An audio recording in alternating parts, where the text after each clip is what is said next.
Eh bien, on va procéder enfin à formidable essai de Cheikh Mohamed El-Amin. Bonsoir. Bonsoir. Vous êtes essayiste, hein. Vous avez publié aussi aux éditions d'Ali le Comores en mouvement. Hein. Vous avez été diplomate, ministre, député, en fait, vous êtes un homme politique. En même temps, vous êtes un homme de lettres et de recherche, évidemment. Vous avez publié aux éditions d'Ali le Comores en mouvement dans lequel vous met en évidence l'histoire politique et sociale des Comores. Et là, vous continuez, vous signez aussi un autre livre intitulé Les grands défis de la politique étrangère des Comores. Il s'agit d'une analyse critique sur la façon dont on mène la politique étrangère des Comores. Et vous dégagez un certain nombre d'enjeux et de perspectives. Pourquoi avez-vous choisi de traiter la question de la diplomatie comorienne? Parce que c'est tout ce que je peux faire. Après avoir été ministre des Affaires étrangères 7 ans, ambassadeur, etc. Donc c'est tout ce que je peux faire. Comme vous l'avez dit tout à l'heure, je suis diplomate de formation et de carrière. Et je sais que la politique étrangère, c'est ce qui nous différencie avec les autres entités qui ne sont pas encore indépendantes. Si vous prenez le cas de la Martinique aujourd'hui, du Guadeloupe ou de la Réunion, ils ont un département qui gère l'éducation, la santé, l'économie, etc. Au Comores, avant d'accéder à l'indépendance, on avait un ministère de l'éducation ou bien de l'enseignement, on avait un ministère de l'économie, ministère de la santé. Tout ce qui nous manquait, c'est le ministère des Affaires étrangères. Donc l'outil principal pour mener la politique étrangère du pays. Donc j'ai choisi ce thème parce que dans le premier ouvrage, j'ai parlé ce que j'ai vécu en tant que ministre et en tant qu'ambassadeur. Donc j'ai parlé du vécu. Et dans cet ouvrage, je parle de ce qui devrait être fait par mes aînés qui m'ont précédé au ministère des Affaires étrangères et moi-même, de par les enjeux. Depuis l'accession des Comores à l'indépendance, les axes fondamentaux de la politique étrangère sont concentrés sur 3 points. La coopération internationale, l'affirmation de notre souveraineté à travers notre adhésion dans les organisations internationales en tant qu'État archipel composé de 4 îles, je cite, Mayotte, Anjouan, Moélie et la Grande Comore. Le 3e point, c'est le développement. Donc, dans cet ouvrage, je vais pousser un peu, pour aller un peu plus loin, parce que la souveraineté, tout le monde ici, quand on parle de la souveraineté, donc l'indépendance, donc nous avons une indépendance inachevée, compte tenu de la problématique de Mayotte.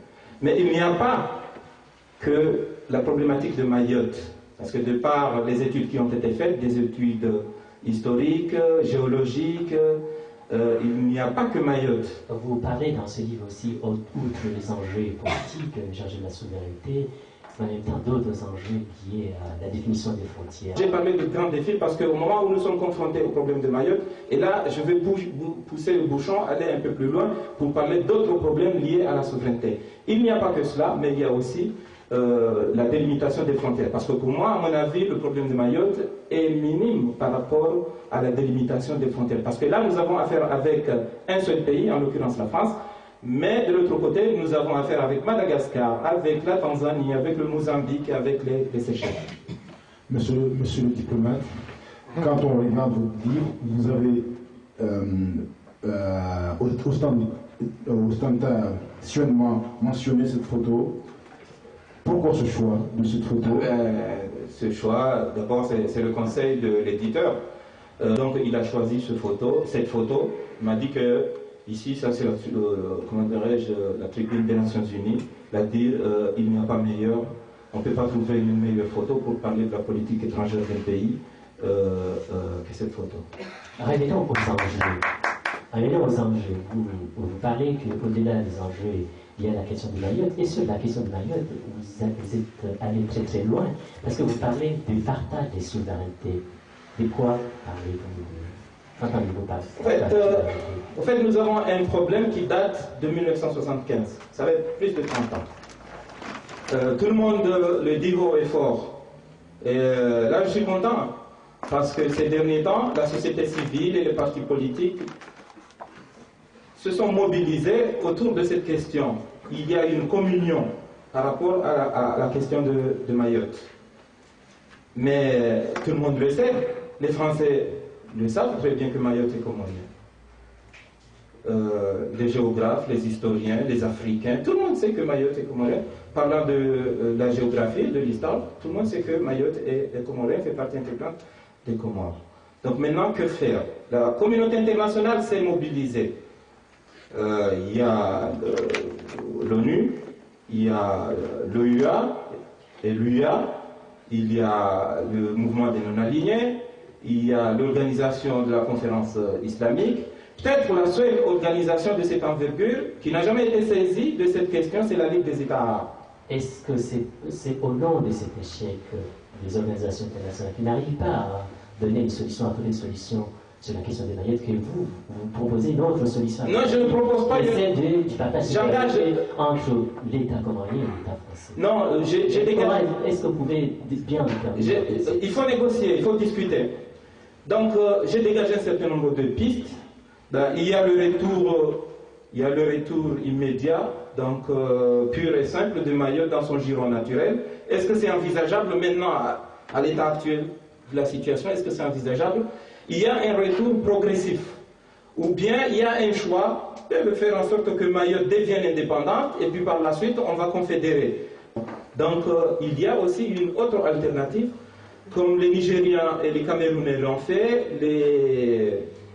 les Qataris, Bahreïn l'ont fait, Niger, le Bénin, il faut aller à l'arbitrage international.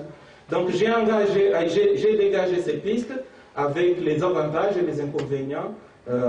Donc dans un premier temps, on peut peut-être envisager ce retour progressif. Donc c'est là où j'ai parlé d'une souveraineté partagée. Comment est-il possible, alors que nous parlons à Mayotte, on organise un référendum le 29?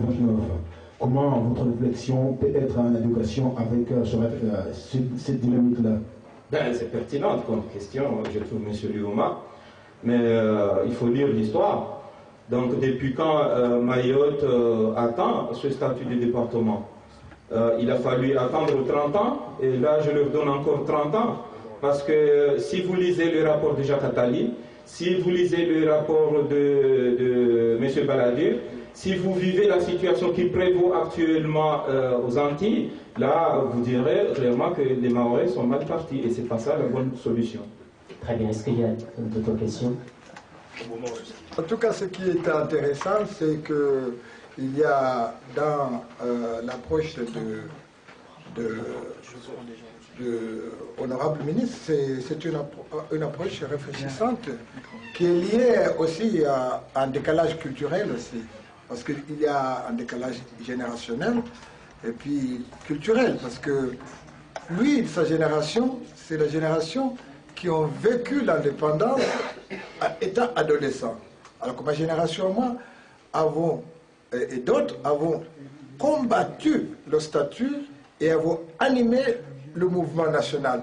Donc nous sommes braqués par des schémas qui sont peut-être désuets maintenant, parce que sa génération, c'est une génération de gestion du pouvoir, alors que notre génération à nous, c'est une génération de projection historique. Nous voulions recouvrer notre dignité, nous voulions recouvrer notre indépendance, nous voulions recouvrer notre honneur. Donc ce sont des valeurs qui transcendent les jeux de pouvoir. Donc c'est ainsi que ceux qui se sont accrochés au dogme d'une indépendance dans l'honneur et la dignité, donc une indépendance d'un territoire unifié, eh bien, ont payé très cher. Ils ont été assassinés par les mercenaires, envoyés par vous savez qui, et ils ne sont pas allés là à leur propre gré, ils ont laissé des traces dans leurs souvenirs, les rattachant à des services. Il y en a un qui a été débarqué, toujours par les mêmes mercenaires, et l'ordre est rétabli par vous savez qui, n'a pas réinstallé la personne, mais l'a embarqué pour la Réunion. Il y a un autre qui s'est entêté à Ouagadougou, au retour à Moroni, et puis à Durban, n'est-ce pas? Eh bien, celui-là a disparu un peu dans la nature, et puis d'une mort plus ou moins non élucidée. Donc, il faut que vous mesuriez l'impact qu'il y a eu autour de cette question pour tous ceux qui ont précédé cette génération. Cette génération demeure avec le colonel Azali, avec le président Sambi actuel. Ce qui est important à retenir, c'est que moi, je peux m'exclure de l'avenir parce que je n'ai plus les ressorts, je n'ai plus les ressources non plus. Mais lui, il a le courage d'avancer des hypothèses. Parce que lorsqu'il évoque la souveraineté partagée, c'est que lui, il tient compte des rapports de force. Alors que moi, je suis braqué sur le droit. Le droit n'a rien à faire lorsque vous avez affaire à un rapport de force qui n'est pas en votre faveur. Nous sommes braqués sur les résolutions. Les Palestiniens se sont braqués sur les résolutions. Qu'est-ce que leur a apporté? Ce sont toujours les rapports de force. Les accords de Oslo, qu'est-ce que cela leur a apporté? C'est un appauvrissement, une destruction systématique. Donc, dans le partage de la souveraineté, il y a une notion de condominium qui est envisageable. Et puis, dans le cas de solutions à longue durée, il y a le cas de Hong Kong, il y a le cas de Macao, qui sont tous mentionnés ici. À partir d'un deal. C'est-à-dire que vous pouvez faire un deal de 99 ans, un bail. Mais vous ne pouvez pas faire de Mayotte une terre française, alors que vous refusez à la Turquie. Oui, bonsoir, je m'appelle Mohamed Chamfiou, je suis technicien bureau d'études électricité automatisée. Bon, ma question est très simple, c'est que jusqu'à maintenant, lorsqu'on évoque la question des Comores, des frontières, etc., et des relations franco-comoriennes, on oublie un aspect qu'on commence aujourd'hui à découvrir, mais qui est quand même le pilier principal de l'histoire des Comores. C'est que les Comores ont été colonisés d'une manière illégale, parce que nous sommes le dernier pays colonisé par des accords de colonisation. Parce qu'il y a eu des accords entre chaque sultan des Comores qui a placé chaque île sous protectorat. Or, la modification du statut de protectorat en colonie n'a jamais ni été ratifiée par la loi française, ni par une consultation de la population. Donc la colonisation elle-même est contestable. Or, cet aspect-là, nos historiens, les politiciens, vous n'avez jamais essayé d'évoquer cet aspect de nos relations franco-maliennes. Et pourquoi, par exemple, avec l'expérience que vous avez eue, oui, pourquoi, vous qui avez eu à gérer la politique étrangère des Comores pendant une très longue période, vous n'avez jamais suscité au sein du ministère un département de réflexion dans ce genre? Vous savez, le problème, c'est un dossier qui a été laissé toujours entre les mains du ministre des Affaires étrangères. Il y a encore peu de ministres qui s'intéressaient. Donc, au niveau du ministère, il y a eu toujours une fourchette de 2 ou 3 personnes qui suivaient ce dossier. Là, nous, à l'heure actuelle, nous sommes confrontés à un problème de ressources humaines. C'est dédicace.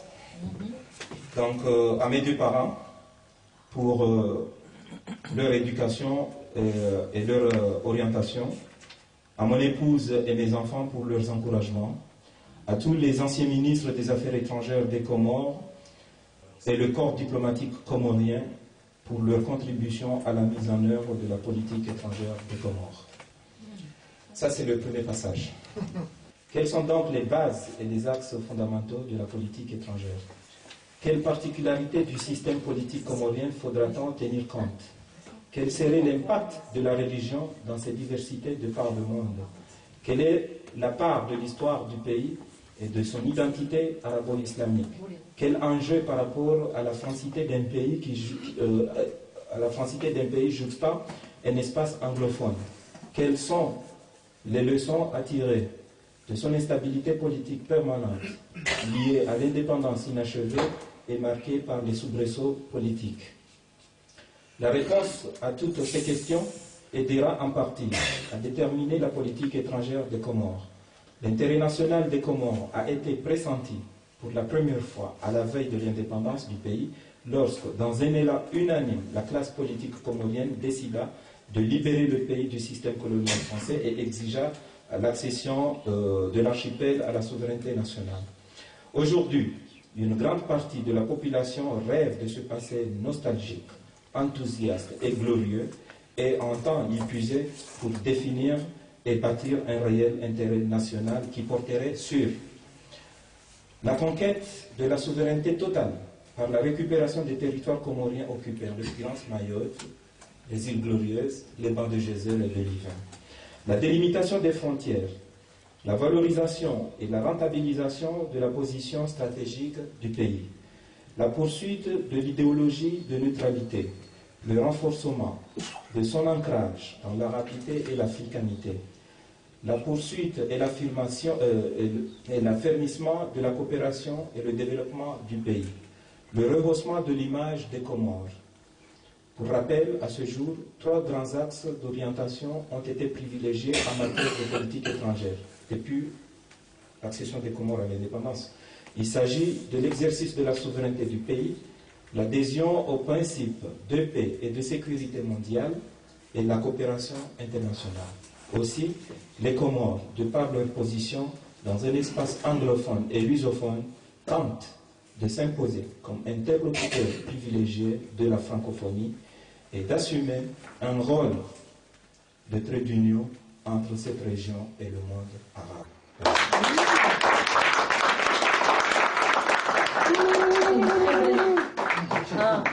Très belle conclusion pour ce café littéraire des éditions de la Lune. Vous êtes ambassadeur, mais je crois que tous les auteurs et Jamal, le directeur des éditions, est l'ambassadeur aussi, un ambassadeur des îles Comores. Vous nous avez fait aimer et vouloir connaître plus cette histoire, ces îles lointaines, qui pour nous, on en retient quand même l'héritage de Saumon, ces belles îles de la Lune. Alors, avant de se quitter, d'abord vous remercier tous au nom des éditions de la Lune. Merci pour ce café littéraire. Merci aux auteurs. Bah, tant mieux, vous voyez. Après une soirée littéraire comme ça, vous osez dire ça. Ça évite les déboires. Voilà. Ça va? Tout va bien? Je salue. Voilà. Voilà. Merci. Et merci à vous tous. Merci à ce public. Avant de se quitter, on a un petit morceau avec quelqu'un qui s'appelle Gros les Rouges. Un joli nom.